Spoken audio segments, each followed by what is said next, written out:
O sea, ese es el concepto central, digamos, de este problema. Ahora, si entendemos eso, pasamos de una función que suponíamos lineal a una función que no conocemos en realidad, porque cuánto disminuye la concentración de cianuro en cada instante, antes era proporcional al tiempo, o sea, la concentración en el tanque igual a K por el tiempo. Y ahora parecería que no es así. ¿Eso se entiende?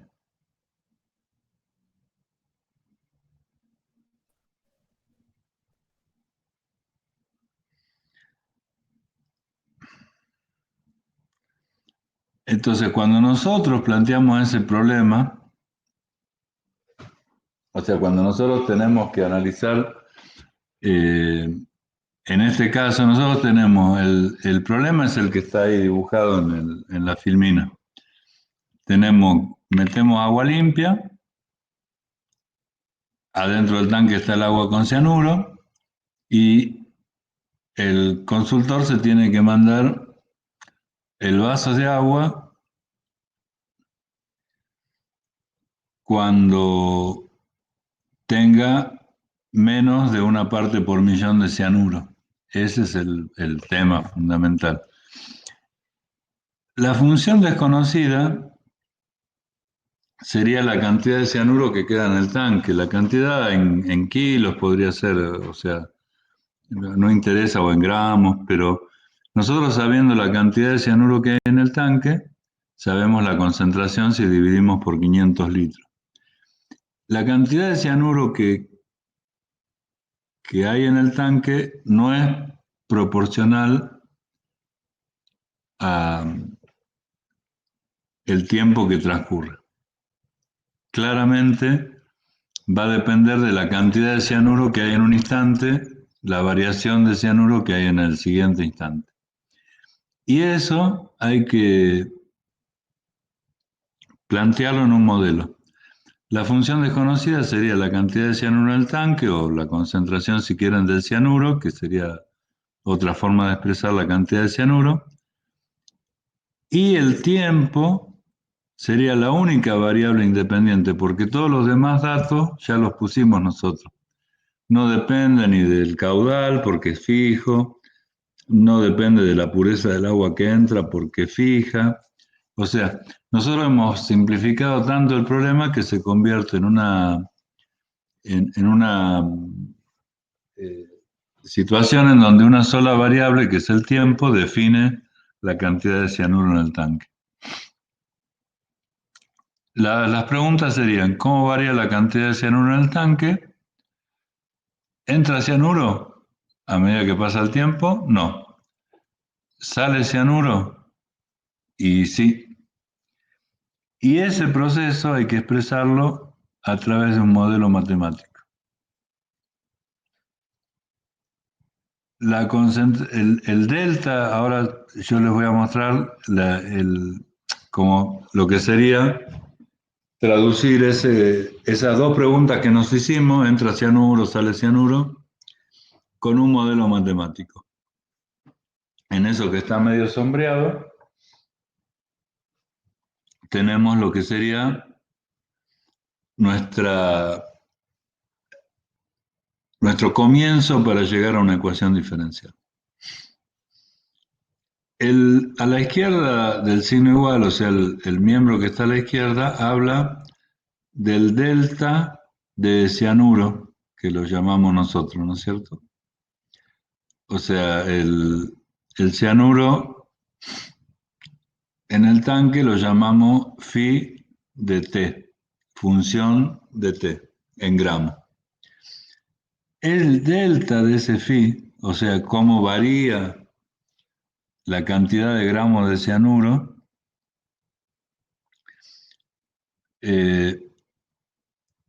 va a ser proporcional solamente a lo que sale, porque no entra nada. O sea, si hubiera una entrada, habría que poner otra expresión más en el segundo miembro con lo que entra. Acá únicamente estamos poniendo lo que sale. ¿Y qué es lo que sale? Sale una concentración de cianuro en el tanque multiplicado por los 5 litros que salen por cada minuto, por los minutos que analicemos el tiempo. En el caso más aproximado, ese delta T lo podemos poner en 2 horas, por ejemplo, y considerar que siempre esta concentración se mantiene constante, que sería un error, ¿no? Como vimos antes. Pero sería. Lo más aproximado a la realidad es convertir esto en una ecuación diferencial. Es decir, arreglando el segundo miembro con los números que hay, el 5 se divide por 500, eh, nos queda que el delta de phi, que es el delta de la función, eh, dividido el delta del tiempo, que es el tiempo que está acá, da 5 dividido 500 por phi. Le ponemos el signo menos porque nosotros ya sabemos que decrece. No hace falta hacer un estudio mucho más profundo para saber que decrece. Y cuando el delta de t tiende a cero, delta phi sobre delta t sería la derivada de phi respecto de t. Y eso phi, como es la cantidad de gramos que hay en el tanque, yo voy a saber cuántos gramos hay en el tanque a partir de resolver esta ecuación diferencial, de la cual, de esa función desconocida phi, conozco la derivada y esta ecuación que me relaciona la derivada con la función desconocida que es phi.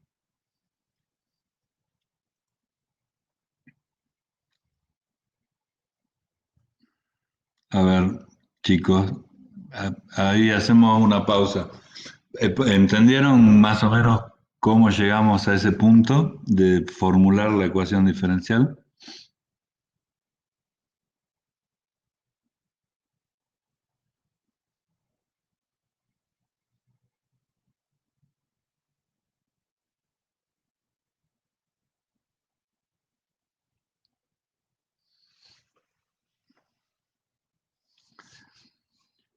El otro caso sería que nosotros pongamos directamente que el delta phi es proporcional al tiempo y chao. Pero eso puede traer algún inconveniente. Volvamos al problema por un minuto. Si resolvemos la ecuación diferencial, o sea, eso que vimos recién, phi prima igual a menos 0,01 por phi, nosotros para resolver esa ecuación diferencial, bueno, tendríamos que integrar phi prima y a la derecha de, del, de la ecuación tendríamos que integrar lo que tenemos, que es una función que no conocemos. Entonces, para resolver esta ecuación diferencial hay un montón de métodos. Se pueden separar las variables, por ejemplo, y nos quedaría como que phi prima sobre phi es igual a menos 0,01. Pero phi prima es la derivada de phi respecto de t.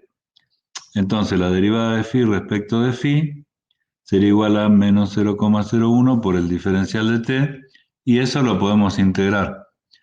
Y la integral nos daría este resultado, considerando que al principio hay 15 gramos.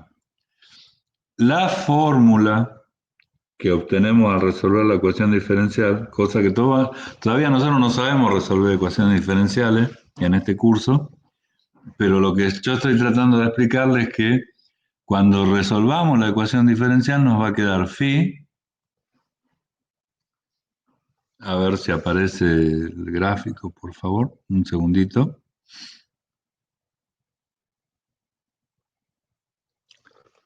Ahí estoy yo de vuelta. Vamos a ver.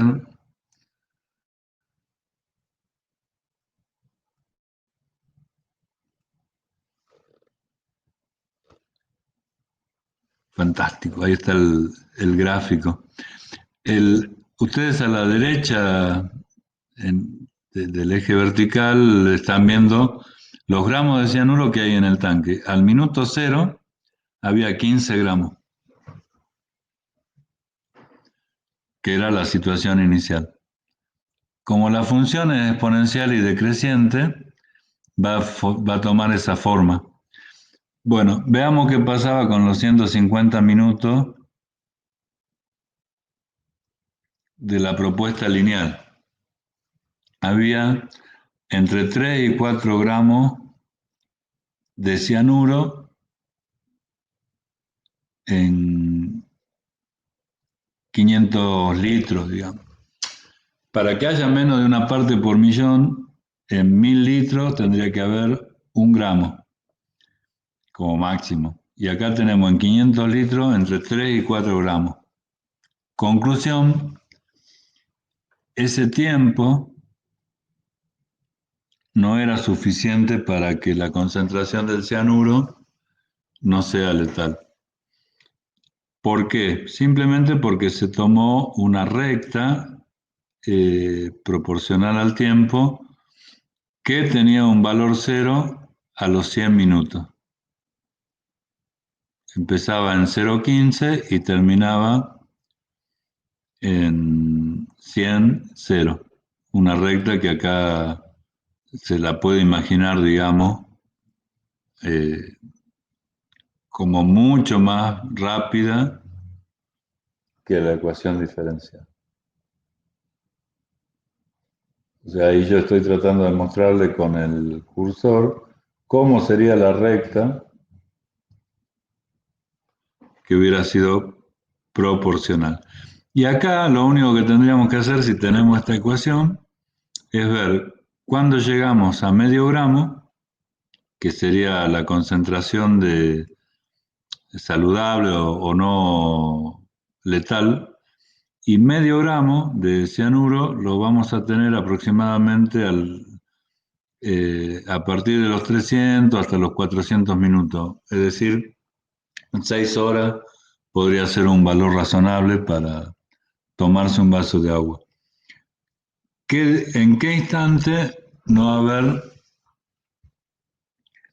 ni una molécula de cianuro en el tanque? Como para decirle al señor, mira, ahora ya no hay nada de cianuro. Eso pregunto si me pueden contestar por micrófono, por chat, como les parezca bien. O sea, la pregunta sería, ¿en qué momento nosotros podemos afirmar que no hay ni una molécula de cianuro dentro del tanque?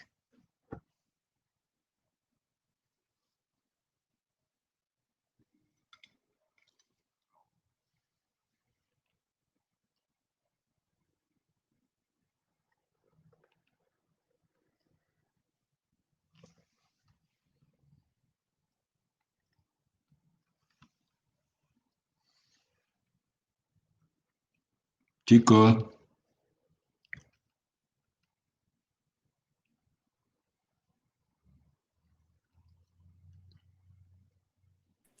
Y profe, según la gráfica, pasando los mm, 500 minutos. Hernán dice 525, vos también decís más de 500.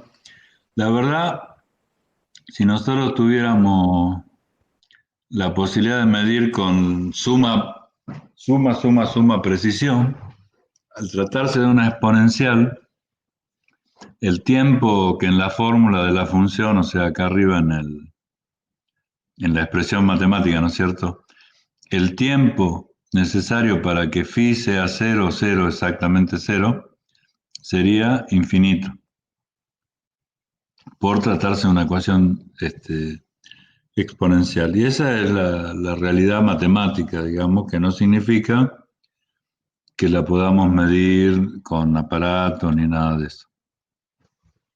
El, el, para nosotros, dentro del esquema de la ingeniería, digamos, el concepto más importante dentro de la primera parte de la materia, que son ecuaciones diferenciales, es el que acabamos de ver.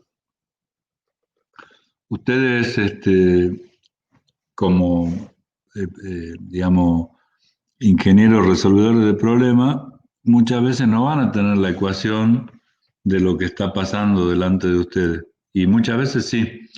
O sea, si van al súper y compran 4 Coca-Cola y cada Coca-Cola vale 100 pesos, no hace falta que investiguen y encuentren una ecuación o una función que le determine el precio total que van a pagar en ese caso. Porque la función ya está clarísima, una regla de tres, multiplican el número de unidades por el precio unitario. No hay forma de hacer una investigación más profunda, no tiene sentido. No puede cambiar, es una realidad. Pero hay otros procesos que no los conocemos cómo funcionan. O sí, por ahí los conocemos porque alguna vez lo hicimos, pero entonces ya están resueltos. Por ejemplo, cómo eh, evoluciona el espacio recorrido por un móvil en un movimiento uniformemente acelerado. Antes de la fórmula del movimiento de Newton, Leibniz y todo ello, claramente no había una expresión. Y ellos no la encontraron tampoco así nomás. Tuvieron que inventar el cálculo diferencial y el cálculo integral para poder explicar qué pasaba eh, con un cuerpo que caía en caída libre, por qué de repente la velocidad iba aumentando, por qué el espacio recorrido no era el mismo en cada tramo del movimiento, por qué si no había resistencia, una pluma y una bala caían en el mismo tiempo.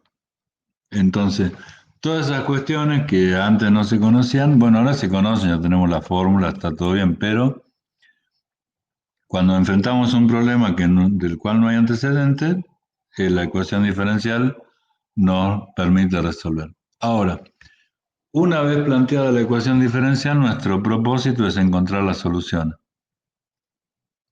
Y ahora, a esa parte de la clase de hoy, quería ir visto lo que sería el concepto de una ecuación diferencial. Una vez que tenemos el concepto, el resto son herramientas que resuelven las ecuaciones diferenciales. Si el proceso nosotros lo modelamos con algún error conceptual, por más que la ecuación diferencial la resolvamos bien, el resultado de nuestro modelo matemático no va a ser el esperado. Nosotros, planteando la ecuación diferencial, solo tenemos el modelo matemático. Después hay que resolver la ecuación diferencial y encontrar la variable desconocida. Como en el ejemplo anterior, la cantidad de cianuro en el tanque que salía por una integración. Cualquier ecuación diferencial, por ejemplo esta que está acá, y' igual a coseno de x, eh, la resuelve una función que satisfaga la ecuación diferencial. Por ejemplo, si la ecuación diferencial es y' igual a coseno de x. Primero, ¿es una ecuación diferencial? Sí, aparece la variable, la función desconocida derivada. ¿Aparecen cosas que no tienen que aparecer? No, porque aparece la variable independiente, una función de la variable independiente y no hay ninguna constante arbitraria. Así que está fantástico, es una ecuación diferencial. Ahora, esta no es la función que nosotros buscamos, la función es y. Nosotros sabemos que y' es el coseno de x. ¿Cuánto valdrá la función desconocida y?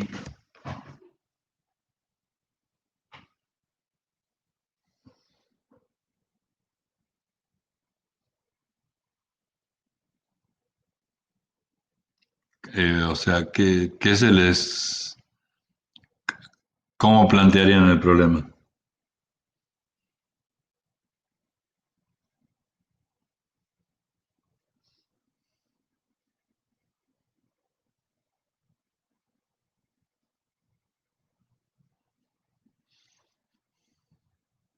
O sea, o hago de otra forma la pregunta, ¿qué función y satisface esa ecuación diferencial que vemos ahí?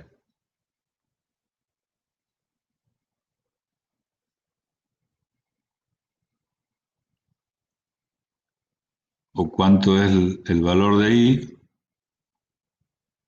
Nancy dice la integral de i' y es la respuesta exacta. Pero lo que tenemos que tener en cuenta es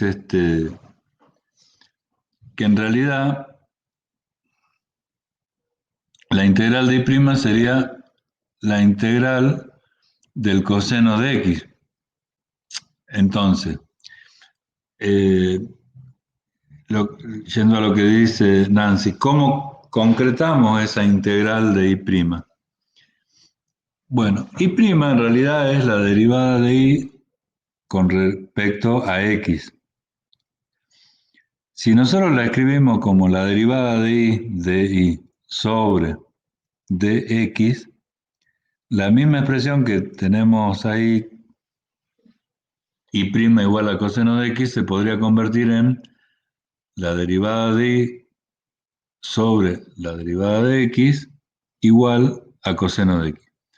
O bien podríamos poner la derivada de i igual al coseno de x por la derivada de x. Y ahí hacemos como dice Nancy y procedemos a integrar ambos miembros. ¿Cuál sería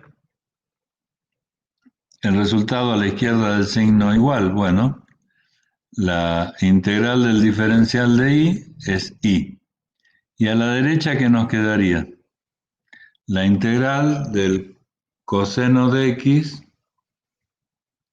por el diferencial de x. Y la integral del coseno de x por el coseno de x, ¿sabemos cuánto es?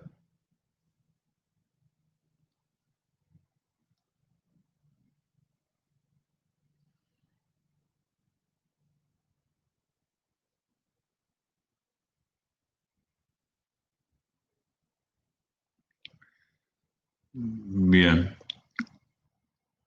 El seno de x sería la primitiva del coseno de x y el c lo enganchamos o lo agregamos porque se trata de una integral indefinida que estamos haciendo, no hemos puesto ningún límite. Ahora, si nosotros dibujamos y igual a seno de x más c, tenemos todas las curvas que figuran en este gráfico. Todas esas curvas representan una función, que es igual a seno de x más un valor determinado de constante. Ahí las que están con puntitos o con cuadraditos son para c igual a 0 y c igual a menos 1. O sea, para dos valores cualquiera, se han hecho unos puntitos en vez de las curvas que representan a todas las funciones. Y ahí tenemos los dos conceptos. El conjunto de todas las curvas es la solución general. O sea, la forma de la solución general de esta ecuación diferencial que vimos acá arriba es este conjunto de curvas. Ahora, si nosotros queremos que cumplan con determinados requisitos, eh, por ejemplo, que c valga 0, entonces tendríamos igual a seno de x, o que c valga menos 1, entonces tendríamos igual a seno de x menos 1. Ya no son todas las curvas las que satisfacen la ecuación diferencial, sino algunas. Y esas son lo que nosotros llamamos soluciones particulares. A partir de este concepto, yo les recomiendo que de esta presentación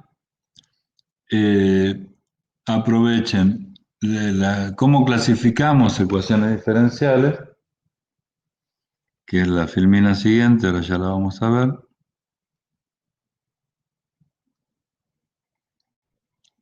En un segundito, por favor.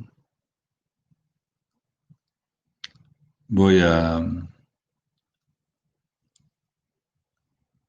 ver si me amigo con Google Meet y lo pruebo bien para el viernes que viene.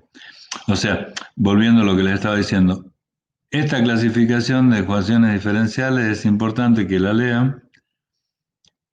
Los teoremas son relevantes desde el punto de vista matemático. O sea, ¿por qué si tenemos una ecuación diferencial existe una única solución? Eso es importante. La recomendación que hacemos de la cátedra es que lean el teorema, que no se asusten por las notaciones, pero siempre es muy sencillo. Esta ecuación diferencial siempre va a tener una solución cuando la función que se arma para definirla es continua. Y la verdad, casi todas las funciones son continuas. Yo acá, digamos, volví y' coseno de x es la ecuación diferencial. Bueno, esta función es continua y la mayoría de las funciones son continuas. Esa función coseno de x es la que está expresada acá, que equivale a y'. Entonces, siempre que la función sea continua, la que define la derivada de la función desconocida, van a encontrar una única solución.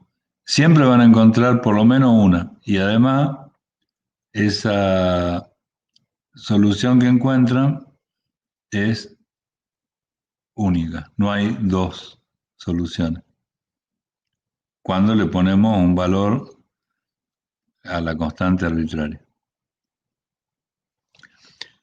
Y resolver una ecuación diferencial de primer orden significa para nosotros determinar su solución general.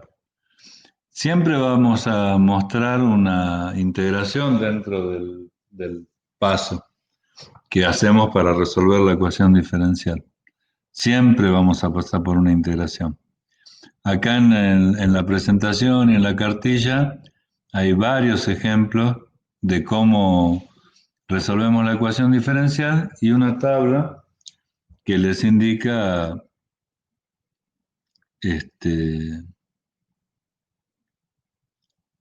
en forma genérica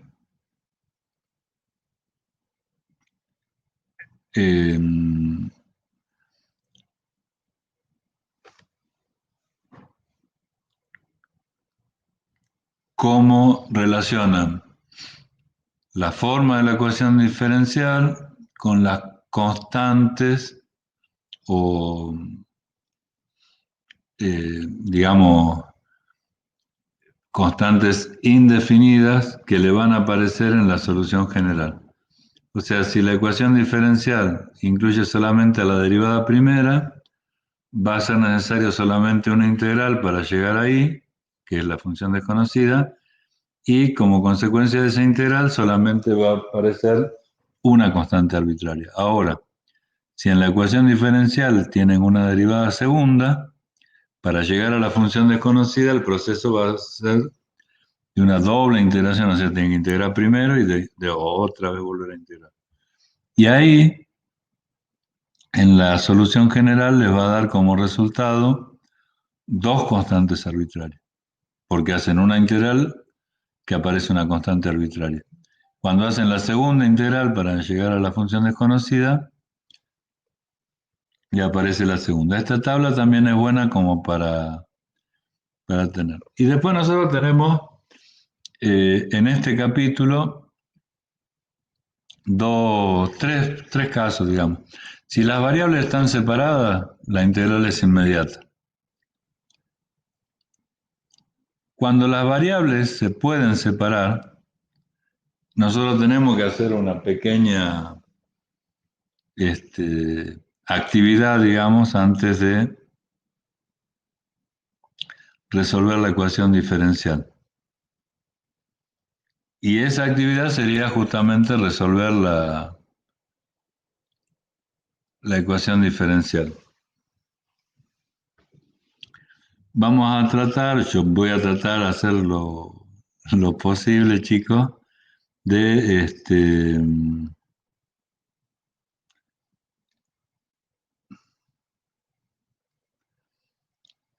resolver un ejercicio ahora del primer caso, que serían las ecuaciones diferenciales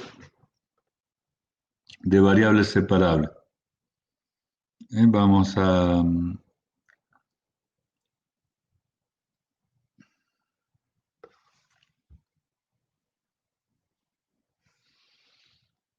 ver si podemos compartir.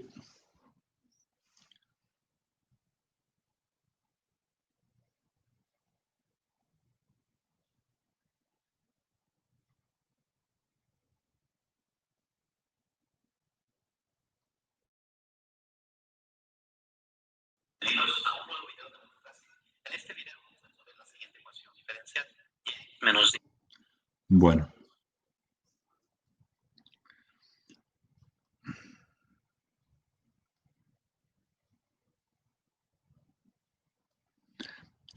¿Están viendo en la pantalla un ejercicio, chicos?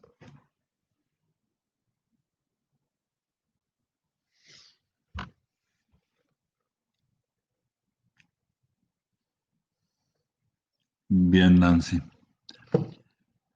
Bueno, en ese ejercicio que ustedes ven en la pantalla, nosotros tenemos el diferencial de y y el diferencial de x expresados de una forma un poquito diferente a que si apareciera y', pero están. Y después hay, digamos, figuran la variable independiente que sería x, la función desconocida que es y un número que no es una constante arbitraria, sino que es el número 1. Y el 0, que tampoco es una constante arbitraria. Es decir, en términos generales,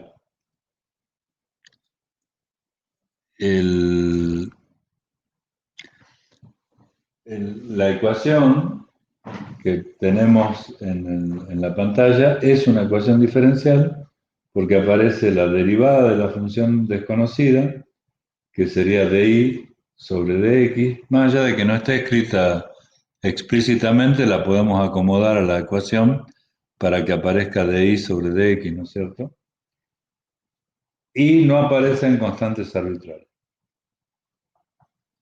Nosotros acá no podemos integrar directamente porque si nosotros despejamos la derivada de y sobre dx, que cosa que lo podemos hacer porque pasamos y más 1 por dx al segundo miembro, luego pasamos el primer paréntesis y x menos y, que está multiplicando el diferencial de y también dividiendo el segundo miembro, y luego pasamos diferencial de x dividiendo sobre diferencial de y, ya tenemos y'. El problema es que no están las variables separadas. Y en este caso vamos a ver cómo resolvemos esta ecuación diferencial separando las variables. El primer paso que nosotros vamos a dar para resolver esta ecuación diferencial es analizar, bueno, primero, como dijimos recién, si es una ecuación diferencial. Y si es una ecuación diferencial, ¿cómo hacemos para resolverla? El primer paso, bueno, fue pasar el segundo término del primer miembro al segundo miembro. Pero, bueno, nos quedan variables que no están separadas. O sea, no podemos poner de un lado todo lo que es y del otro lado todo lo que es x para integrar.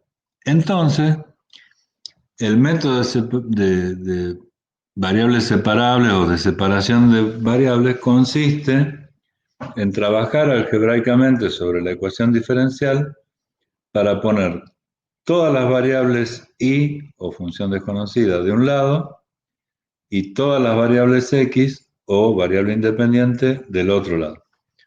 Acá lo que hacemos es, en el primer factor que multiplica en el primer miembro, o sea, ix menos y, sacar factor común y, con lo cual nos queda x menos 1 multiplicado por y.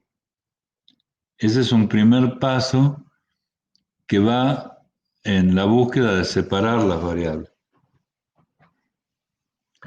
¿Qué más tenemos que seguir haciendo para seguir separando variables? Porque a la izquierda tenemos x e y a la derecha tenemos también y x. Vamos a hacer un nuevo pasaje de término y acá lo que hacemos es dejar, al pasar i más 1 del segundo miembro al primer miembro dividiendo y x menos 1 que está multiplicando en el primer miembro al segundo miembro dividiendo, resulta que ahora todas las variables están separadas. En este caso nada más que dos variables. Bueno, tampoco es un ejercicio muy complejo, digamos, pero es el procedimiento para separar las variables. Una vez que las variables están separadas, lo que tenemos que hacer es animarnos a integrar. Como tenemos el diferencial de y de un lado y el diferencial de x del otro lado, podemos integrar en ambos miembros.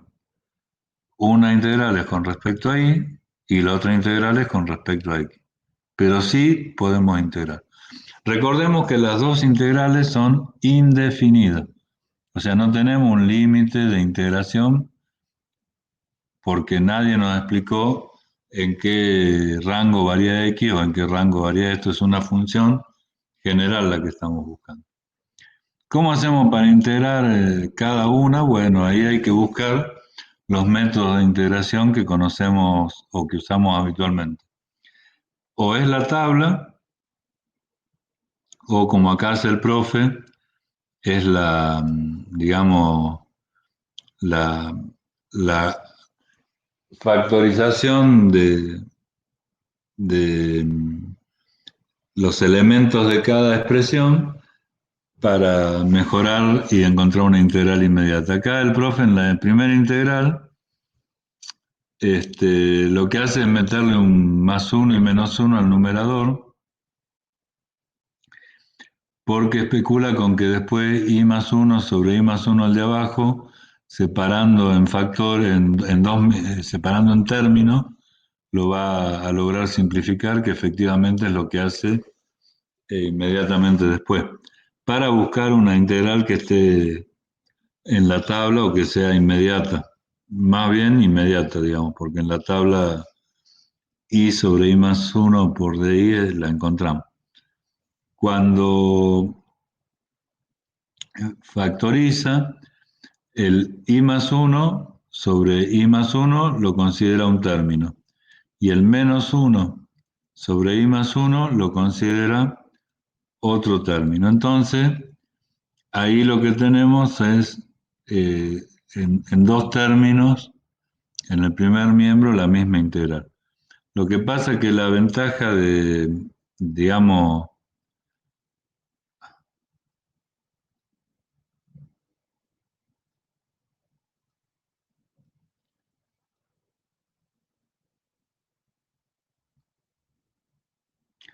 la ventaja de separar así es que el primer término se simplifica, el segundo y el tercero son integrales inmediatas.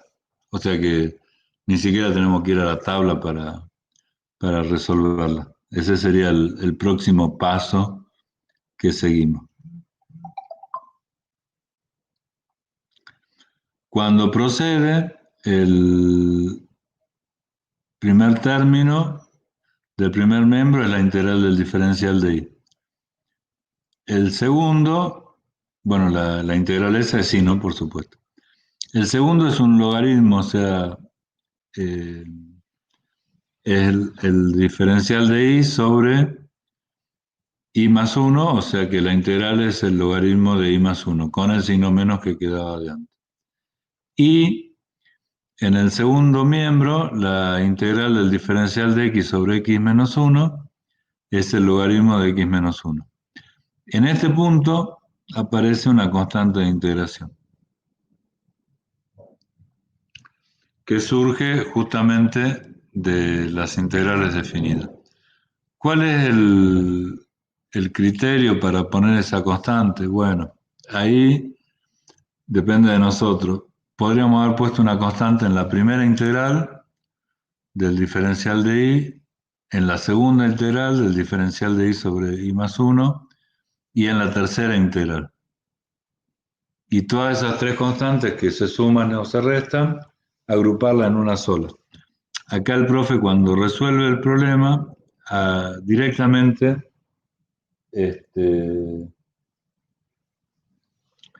pone C. Creo que se les congeló la pantalla, chicos. Vamos de vuelta con la última parte.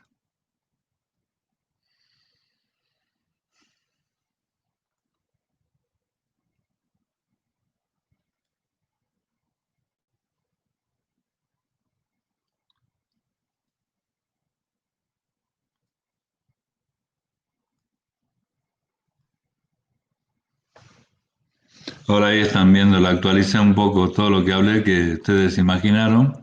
Bueno, ahí está escrito. O sea, de lo que habíamos llegado visualmente, se separan los términos, se integra y aparece la constante arbitraria. Esa sería la solución general de la ecuación diferencial, pero la verdad que expresarla de esta manera no es que tenemos la función y. En realidad tendríamos que trabajar un poquito más algebraicamente y encontrar y, o sea, despejar y de esa expresión. Ese sería el, el resultado final de la ecuación diferencial. O sea, encontrar una fórmula que nos dé y en función de x. A los efectos de la resolución del problema, esta es la solución general, en donde nosotros tenemos resuelta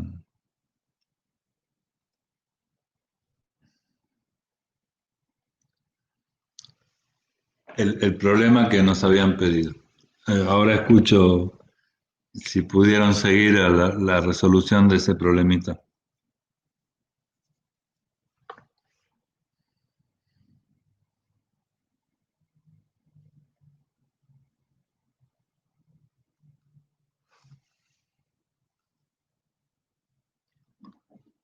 Bueno.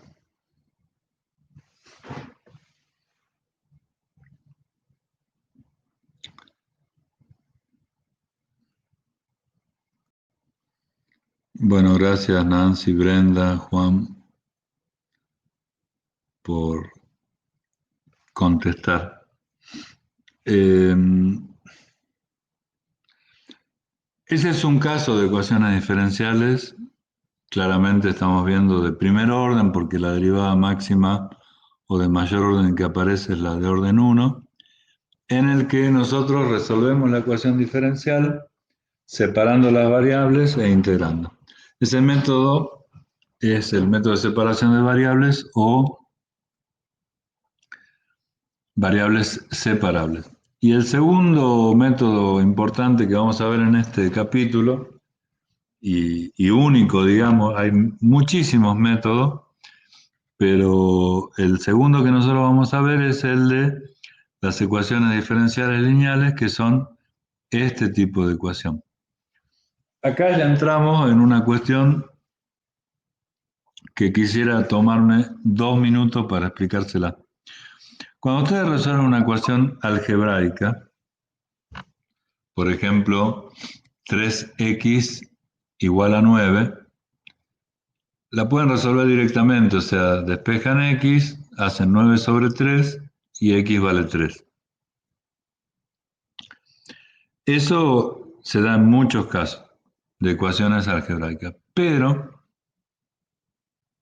otros casos no pueden despejar en forma directa e inmediata. Por ejemplo, si les toca x cuadrado más 3x menos 5 igual a 0, ustedes no pueden despejar directamente x y resolver y encontrar la solución, pero sí hay fórmulas o mecanismos, métodos que ya resolvieron alguna vez esa ecuación. En el caso de las que yo le expliqué son las cuadráticas, y al haberlas resuelto ya no hace falta que cada día la volvamos a resolver, sino que apliquemos en forma consciente eh, una fórmula.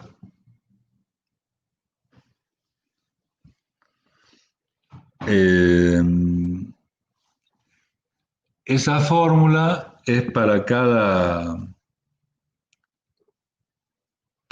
forma de ecuación diferencial tenemos una fórmula de resolución. En este tema, nosotros específicamente vamos a ver una fórmula que resuelve ecuaciones diferenciales lineales. Una ecuación diferencial lineal de primer orden se define como están ustedes viendo en el cuadrito. Es decir, y' en un término, en otro término y, que puede estar acompañado o multiplicado por un factor, que puede ser una función de x o una constante, y un término independiente que no tiene ni y', ni y, ni nada vinculado con y, que sería el término independiente, una función cualquiera de x, la misma x o tal vez una constante simplemente. Esa se llama ecuación diferencial lineal de primer orden no homogénea.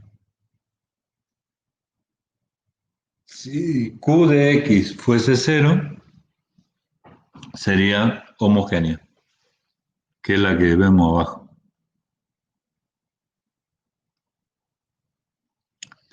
Y en este mismo cuadrito está la solución general de la homogénea con una constante arbitraria y la solución general de la no homogénea también con una constante arbitraria. A esa fórmula se llega, obviamente, haciendo todo un proceso de sustitución, de reemplazo de variables unas por otras, que ustedes lo tienen perfectamente definido en la cartilla, en la guía de cursada del tema 1. Nosotros podemos resolver una ecuación diferencial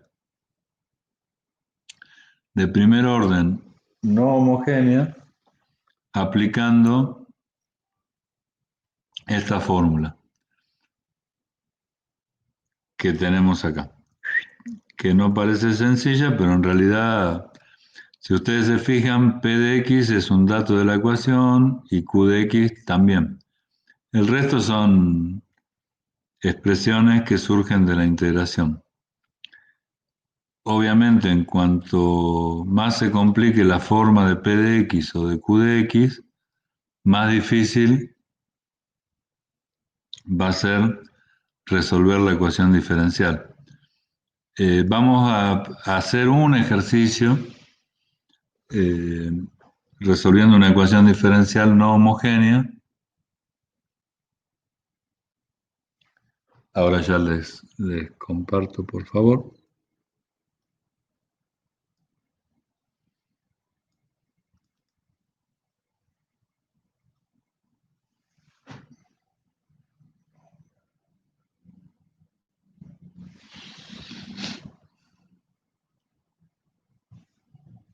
Un segundito.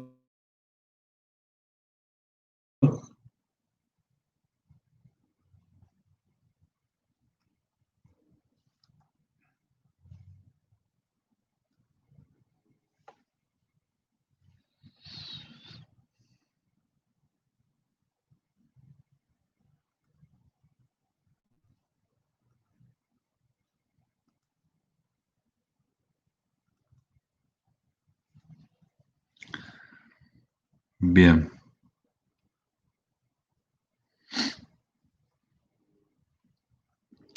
Si ustedes se fijan, la ecuación diferencial que estamos viendo en la pantalla responde al modelo de una ecuación diferencial de primer orden no homogénea. Nada más que, así como está escrita, en el primer término no aparece I' solo, como es la fórmula que nosotros hemos presentado recién. Entonces, la fórmula genérica es la que está arriba en ese verdecito, que es I' sin ningún factor, más P de X por I, más Q de X.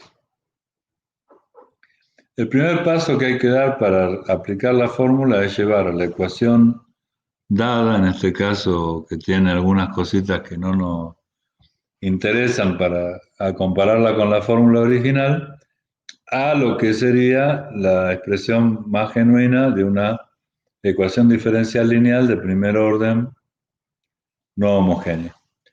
Entonces, en este caso, la acción que tenemos que tomar para que la forma de la ecuación diferencial quede como nosotros la planteamos para aplicar la fórmula que la resuelve es dividir toda la ecuación por x al cuadrado, con lo cual en el primer término ya quedaría y' solamente. Pero, claro, tenemos que dividir todos los términos. Y ahí lo que nos queda es una nueva ecuación diferencial, que es la misma que la primera que nos dieron, pero que ahora sí se acompaña con la forma que nos expresa una ecuación diferencial de primer orden. Si nosotros tenemos que identificar, I' va con I', P de X sería 2 sobre X y Q de X sería 3. O sea que ahí ya tenemos la ecuación diferencial planteada. P de X, que vale 2 menos X, es un término importante porque nosotros tenemos que calcular E a la integral de P de X por diferencial de X para aplicar en la fórmula. Y Q de X es otro término importante porque aparece en la fórmula como segunda parte de la integral. Entonces, fíjense, a nosotros nos dieron una ecuación diferencial que no tenía directamente la forma de una ecuación diferencial de primer orden no homogénea, pero era parecida y la pudimos convertir simplemente con operaciones algebraicas. Una vez que la convertimos, podemos deducir cuánto vale P de X y cuánto vale Q de X. A partir de ese punto, nosotros lo que hacemos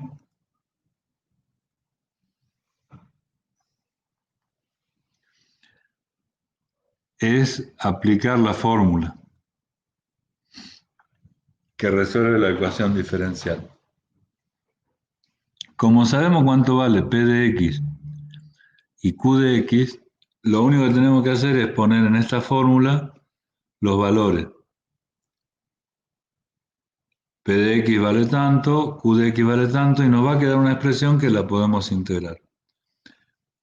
¿Cuál es la diferencia entre aplicar la fórmula o no aplicarla? Y bueno, que si no aplicamos la fórmula, cada vez que queremos resolver una ecuación diferencial de este tipo, tenemos que deducir la fórmula.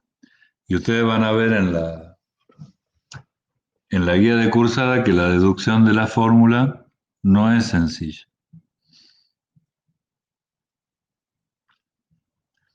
No sé si alcanzaron a entender el mecanismo para alcanzar la solución de una ecuación diferencial no homogénea.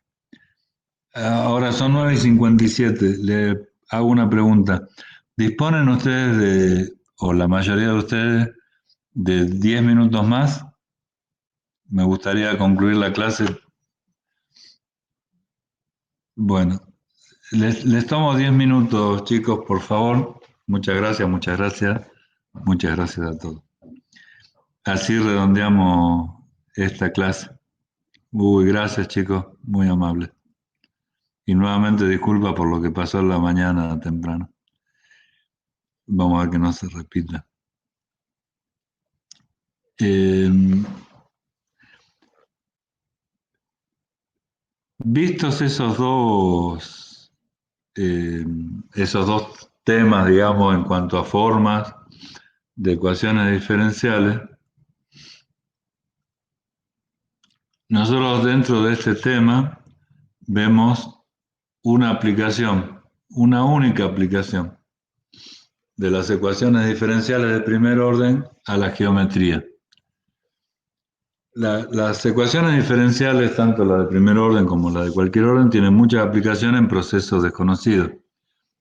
Pero esta aplicación geométrica la queremos mostrar en este capítulo porque a nosotros nos parece muy interesante el cálculo de trayectorias ortogonales para las aplicaciones que tienen ingeniería. En química, en informática seguro, en minas y en industrial probablemente las tengan que aplicar algún día. En química y en minas segurísimo. Cuando nosotros tenemos un par de curvas que se cortan en el plano, decimos que son ortogonales si en el punto de contacto sus derivadas son inversas y opuestas. Es decir, dado una curva I y otra curva U, si en un punto se cortan, son ortogonales únicamente si en ese punto I' es menos 1 sobre U'. Y ese es el concepto de ortogonalidad.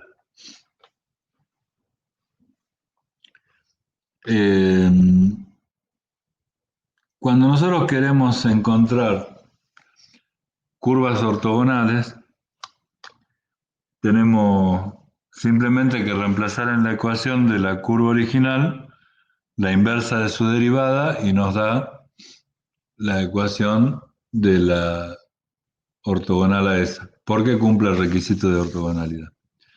Ahora, cuando hablamos de familia de curvas, aprovechamos el concepto de ecuación diferencial para calcular o determinar familias de curvas ortogonales.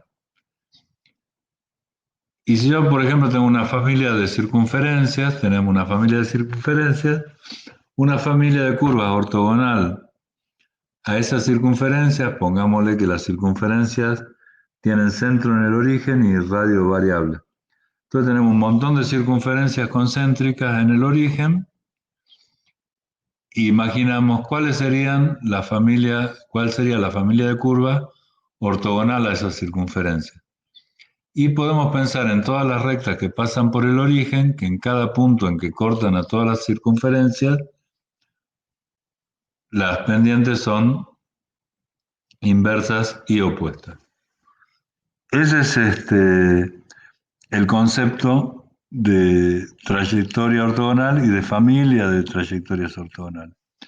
¿Cuáles son los pasos que nosotros seguimos para, dada una familia de curvas, encontrar la familia ortogonal? Primero, encontramos la ecuación diferencial de la familia de curvas dada, o sea, encontramos I'.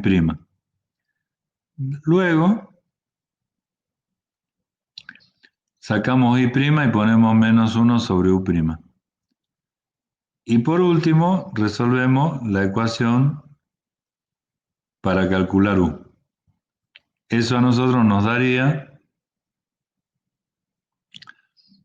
la ecuación la familia de curvas ortogonal a la primera. Vamos a ver un ejercicio que nos permite visualizar tal vez un poquito mejor esto que yo les estoy diciendo y que se refiere a trayectorias ortogonales. El problema que nosotros vamos a resolver parte de una familia de curvas dadas, que son elipses. En este caso, no se preocupen demasiado por la forma de la ecuación, si no se acuerdan que esto es una elipse y demás, porque ya lo vemos en un segundo en forma gráfica. Pero nosotros tenemos una familia de curvas planteadas, son todas las elipses para cada distinto valor de C que tienen esta ecuación. Por ejemplo, no sé si C vale 1, x cuadrado más 3y cuadrado vale 1. Entonces la elipse será un poquito más ancha que alta, y para distintos valores de C se va a mantener esa proporción, pero van a ser elipses más grandes o más chiquititas. Para encontrar las trayectorias ortogonales a esas elipses, tenemos que ir a la ecuación diferencial, o sea, encontrar y'. Y para encontrar y', derivamos toda la familia de elipses. La derivada del primer término y la derivada del segundo término. La derivada del primer término, aplicamos las propiedades de derivada, distribuimos, de x cuadrado nos da 2x, y la derivada de 3y cuadrado respecto de x es la derivada de la función, que sería 2 por 3 por y, por la derivada de y con respecto de x, que vendría a ser y'. Bueno, acá interrumpo porque quisiera ver en el chat si entendieron cómo hicimos para derivar la familia de elipses, esa derivación, digamos. Sí. Bien, gracias Cristian, gracias Maximiliano. Entonces, si seguimos con el desarrollo, tenemos que despejar y' para hacer el reemplazo, de alguna forma, ¿no es cierto? Y hacemos algunas operaciones algebraicas, dividimos por 2 para simplificar algunos números, y nos queda x más 3y por y' igual a 0, como la ecuación diferencial que está vinculada a la familia de elipses.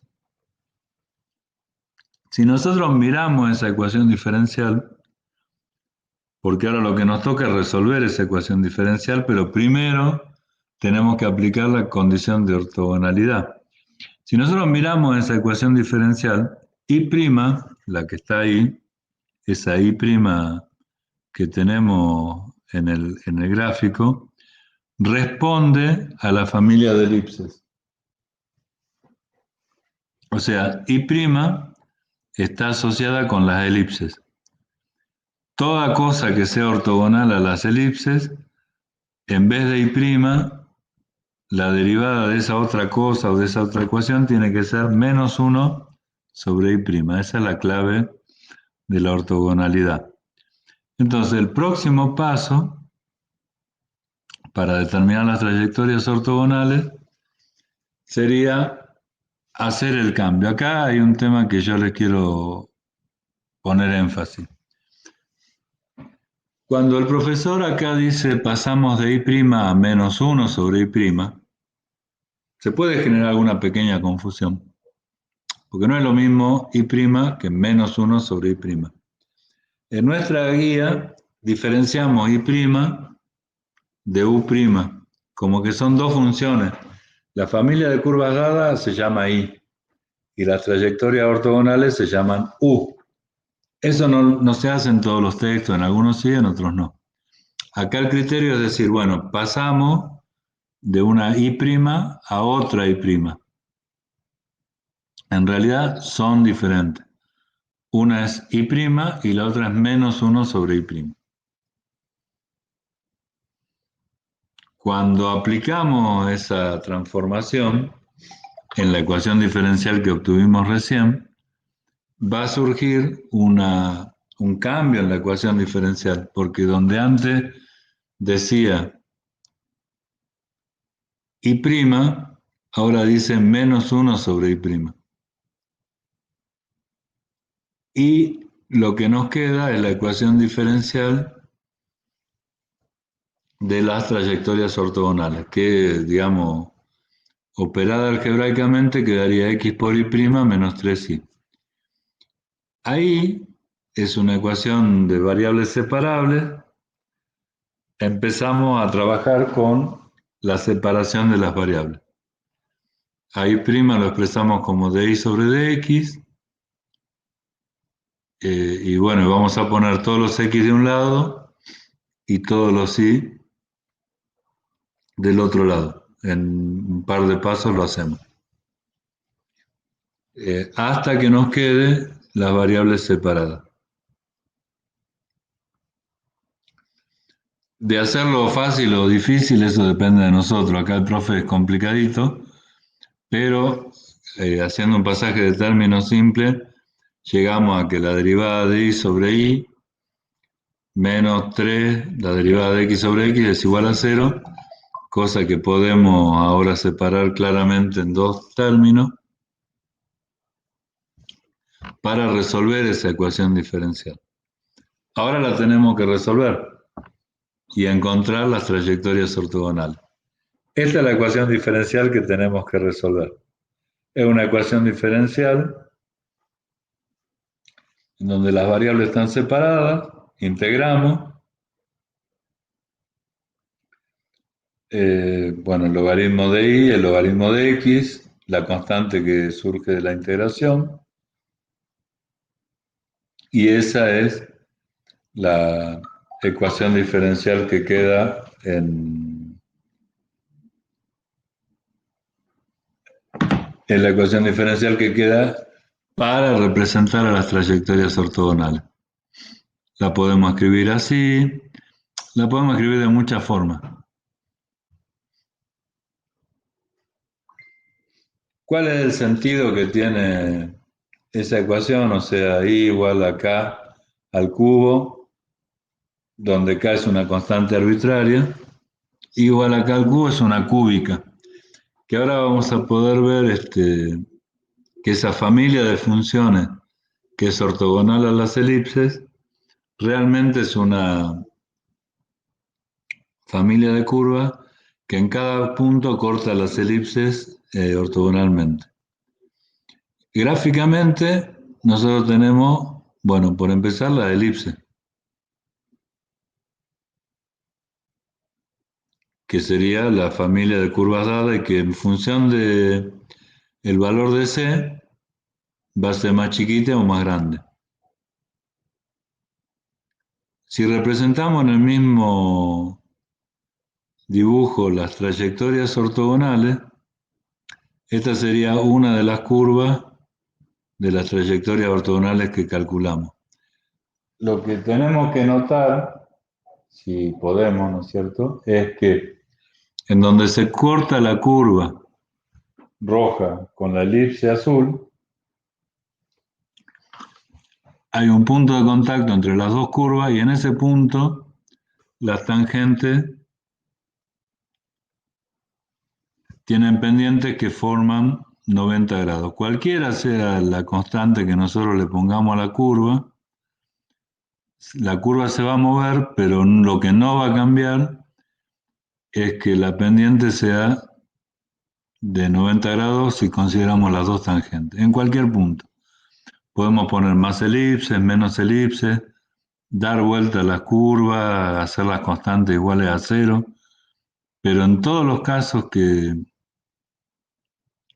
nosotros hagamos el cambio de variables, siempre vamos a tener, acá se ve, digamos, las pendientes de las curvas en las intersecciones, o sea, ahí yo estoy poniendo el cursor que ya va a llegar en un punto de intersección.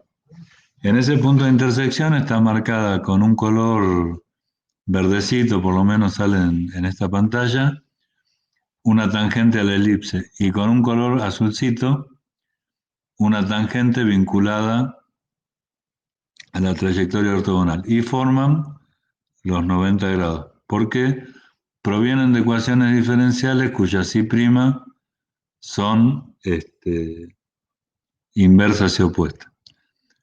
Cualquier cambio que hagamos en las constantes va a generar que los puntos de intersección se mantengan a 90 grados, como se puede ver en el gráfico. En los casos límite, bueno,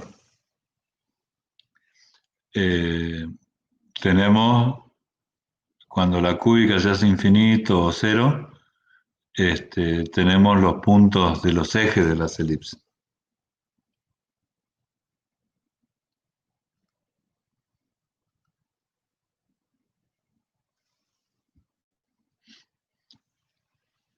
El último ejercicio entonces que acabamos de ver, con un toque gráfico al último, nos muestra cómo podemos resolver una trayectoria ortogonal.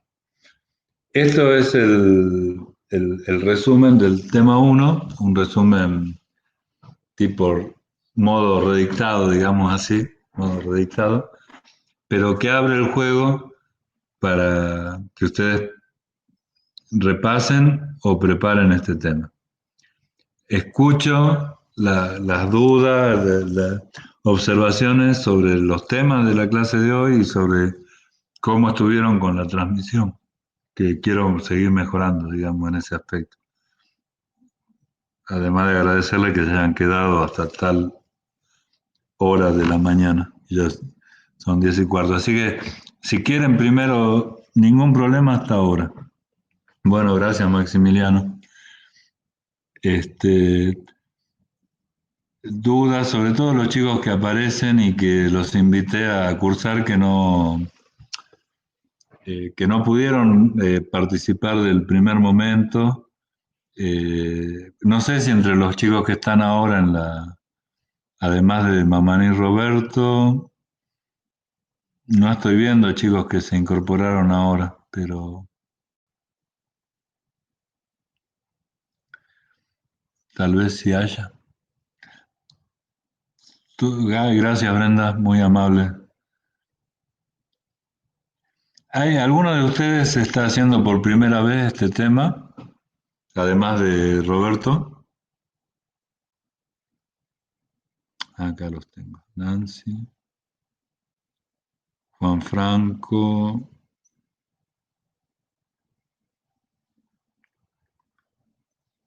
Claro, son todos chicos, me parece que ya estuvieron participando. Solórzano y Brenda. Pero bueno, si se entendió, yo voy a hacer un último intento, ya no voy a probar con ustedes, ¿no? Mil disculpas nuevamente. Con el Google Meet, ¿cómo estuvo la transmisión? ¿Se les cortó mucho? ¿Se escuchó? A ver, cuéntenme. Estuvo bien dentro de toda la transmisión por este medio, profe.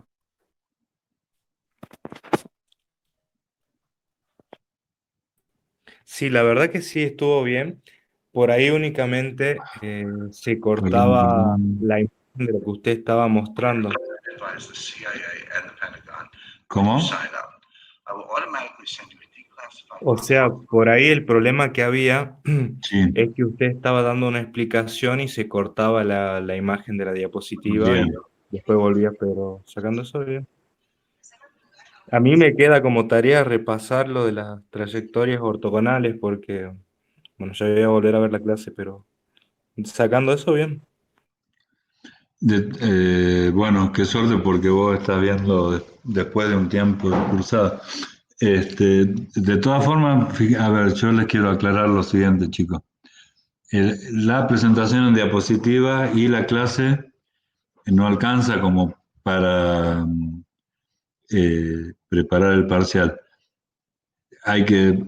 Mi consejo es un repaso a la guía, La autoevaluación que planteamos en la parte práctica tiene como 10 preguntas, o sea, le va a servir de ejercitación. Y hay un límite para presentarla, no es obligatoria, por supuesto, pero de esas 10 preguntas, alguna va a ir al parcial. O sea, alguno de esos ejercicios que están en la primera autoevaluación va al parcial. Capaz que con un número cambiado o algo, pero va. En la parte teórica son menos preguntas, que ya la vamos a habilitar seguramente mañana, pero también con el mismo criterio. Y la guía de trabajos prácticos es, obligatorio resolver 6 de las 9 y también les ayuda a preparar el parcial. Los que ya rindieron el parcial, bueno, fantástico. Y los que no lo rindieron, estamos a disposición, saben que tienen las clases de consulta en salas virtuales y los foros en determinados horarios que nosotros contestamos. Así que bueno, muchísimas gracias a todos los que están participando. Un gusto volver a verlos a la mayoría de ustedes. Y la idea del resultado es que promocionen todos, ¿no? Obviamente. Somos poquitos, así que vamos a hacer lo posible nosotros y ustedes también. Así que no me cabe duda que vamos a llegar a fines de noviembre compensando lo que no pudimos terminar en el primer cuatrimestre. ¿Hay Profe, algo que una no entendí? consulta. Sí, Maxi, decime. Profe, ¿los foros de consulta siguen siendo los horarios que están en la página? A ver, hay dos cosas, ¿no? Los foros de consulta se van a responder en los horarios que dice en la página, pero ustedes los pueden usar, suponete, termina la clase y se acuerdan de algo, lo escriben en el foro. Lo que sí, la respuesta no va a estar inmediatamente, sino hasta los horarios que dice de atención del foro. Eso por un lado. Las clases de consulta, que hay dos, que están puestas en el aula, son en los horarios que están en el aula. Ahí se va a habilitar, como esta, otro enlace, donde va a estar la profesora Grájeda en una y la profesora Maidana en la otra. No sé si está eso claro, Maximiliano.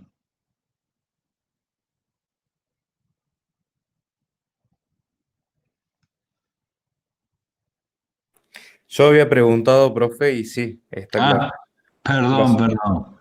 Entonces Maximiliano preguntó por el chat y ya le digo. Las notas del cursado permanecen. Las notas del cursado, como dice la profe Grájeda, permanecen en la medida que los favorezcan a ustedes. A ver, eh, si tienen un 6 en el primer parcial de problema y vienen acá por la promoción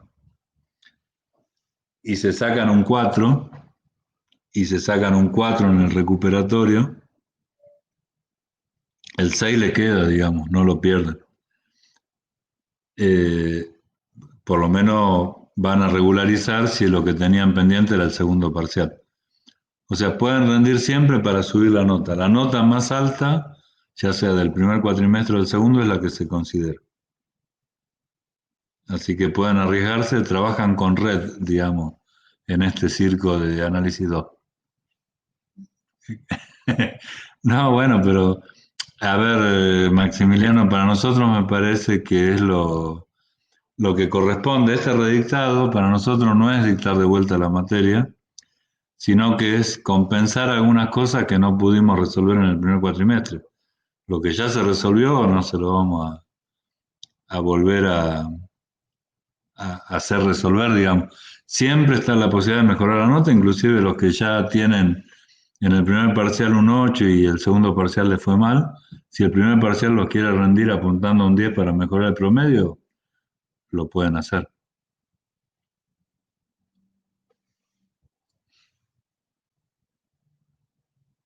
Bueno, chicos, nos estaremos viendo con Adelma en la próxima clase de consulta, conmigo el viernes que viene, seguramente. Muchísimas gracias, chicos. Hasta pronto.